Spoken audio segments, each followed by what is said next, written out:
السلام علیکم ګرانو دوستانو. نن یو لنډه ویډیو درته جوړوم د ډاټیو حالت په باره کې.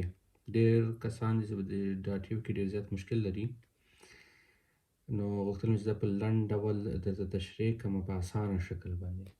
ډاټیو حالت څه شی ده؟ په اسان الفاظو کې موږ تاسې ووایو. ډاټیو حالت هغه وخت استفاده کیږي چې کله موږ یو چاته یو څه ورکوو، یو څه ورکوو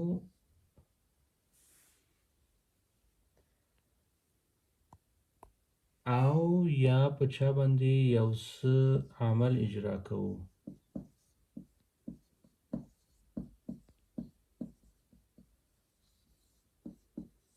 بخښئ زما پښتو خط ډېر خرابه ده. په یو چا یا په یو شي باندې یو څه عمل اجرا کوو. زه اوس درته یو دوه درې مثاله درکوم، بیا دا خبره ته واضح کیږي. اوله خبره چې اوس ما وکړل چې ډاټیو یو چاته یو څه ورکول، دا څه معنی؟ د ده بایشپیل څه ده؟ بایشپیل د اول حالت څه ده؟ ایش گیبه، زه ورکوم چاته، دم من einen Ball. وای زه ورکوم دغه سړي ته یو توپ. بال توپ ته وایي. صحیح ده. دلته د موږ او تاسې دغه دم مو چې لیکلی دغه ډاټیو ده. ګورئ من چې ده مذکر ده، مذکر دی من ده که نه؟ صحیح ده.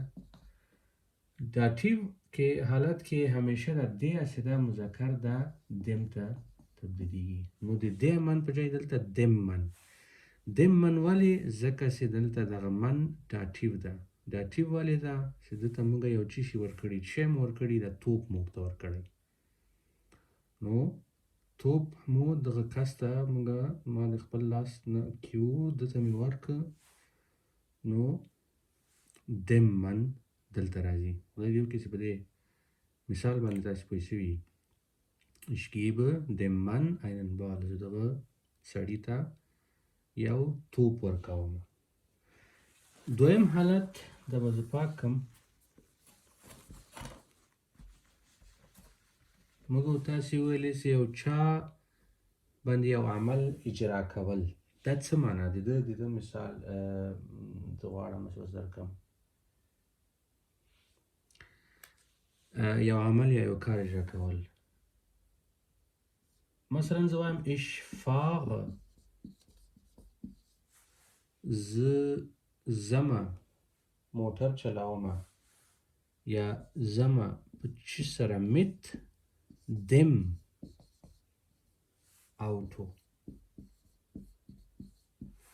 وای زه موټر سره ځمه، یعنی یو چیرته ځمه خو په ټرین کې نه ځم، په بس کې نه ځم، په موټر کې ځمه. نو دلته دغه دم چې ده بیا د موږ ډاټیو ده. ولې؟ چې دلته دغه موټر اوټو چې ده په هغه باندې دغه عمل اجرا کیږي، د کار د فعل اجرا کیږي، چې هغه فعل یا عمل څه ده؟ تلل، فاغن. د فاغن د ډرایو کول، تلل په موټر باندې کیږي.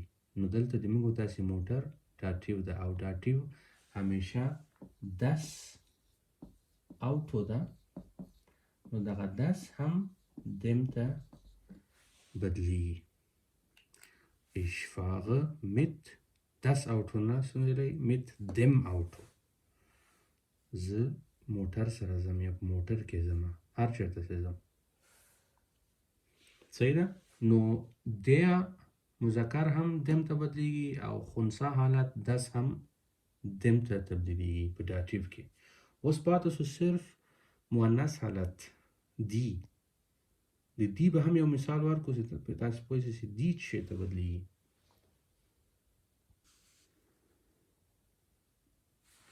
ښه، د دی یو مثال ورکوو. د دی مثال کې به زه یو ساده جمله ولیکم. ich helfe، زه کومک کومه، der Katze، د دا زد ده. Ich helfe der Katze. وای زه کومک کوم د دې پیشو سره. پیشو یو مؤنث نوم ده، اسم ده دوستانو. پیشو چې دا دی کاتسه ده. دی کاتسه. دی په داتیو حالت کې د موږ تاسو چې ته بدلیږي دی ته. دم ته نه بدلیږي. مذکر او خنثی حالت دم ته بدلیږي او مؤنث حالت دی ته. نو ich helfe die Katze دلته موږ تاسو نه ویلی ich helfe der Katze. helfen یو فعل ده، یو کار ده، یو عمل ده په اصل کې. helfen کومک کول. موږ له چا سره کومک کوو؟ له پیشو سره. نو په ځکه پیشو دلته داتیو حالت اخلي. der ich helfe der Katze.